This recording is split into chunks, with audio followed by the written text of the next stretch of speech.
Welcome to my channel.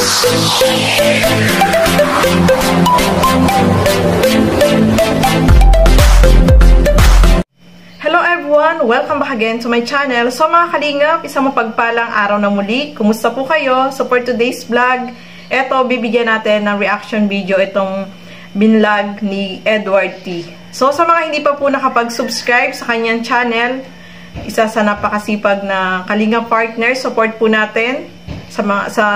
I-subscribe po natin siya mga kalingap, Edward T. Ito po yung kanyang channel mga kalingap, supportahan po natin.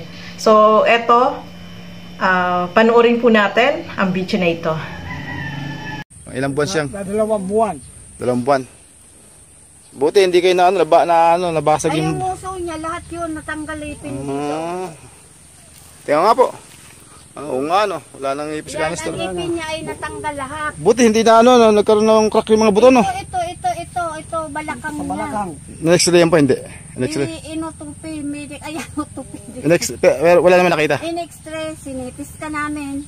Wala na po nakita dun. Wala naman diferensya dito sa bungo. Ito, may nakausli dito ng ganon. Ay, buto? Buto, dito. Ay. Kaya, So yun mga kalingap, eto nga, yung pinuntahan ni Edward T. Etong nandyan ang mga matatanda, itong si Lola Betty at saka si Lolo Nestor, no, mga kalingap. Tapos merong isang apo na nandyan na nakatira na inalagaan nila simula nung baby pa. So na-aksidente pala itong si Lolo kaya hindi siya pwedeng magtrabaho ng mabibigat, no. Alam nyo naman, pag ganyan na na-aksidente ay hindi naman pwedeng magbubuhat. Tapos sabi nga is yung buto daw sa may likod is parang nagsaliwa, no. So mahirap po talaga kapag ganyan, no, lalo na matanda na is mahirap na lalo na kapag ganyan na mabalian ka na aksidente. Sobrang mahirap na, no, kasi kapag ganyan may edad na ay talagang kailangan ingat din, no. Yun lang, hindi nila ini-expect na ma-aksidente si Lolo at yung naka-aksidente ay hindi rin naman wala rin naman pantusto sa kanila at ginawa pang 3 gives yung pagbibigay. Hanggang ngayon ay hindi pa tapos na ibigay sa kanila dahil wala ding hanap buhay yung nakabangga, no. So mahirap po talaga kapag ganyan mga kalingap. At eto, sabi nga ni Edward T, meron din silang panawagan, no. May panawagan dun sa anak na umalis na matagal na, 12 years ago nakalipas, may anak na iniwan dyan at hanggang ngayon ay hindi pa rin nila nakikita, no.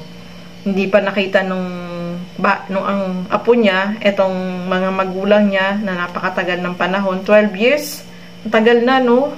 So sana naman meron nakakakilala sa kanila para bisitahin naman itong nanay at tatay niya dyan sa sa Tanay. Tanay po yan, di ba, no, mga kalingap.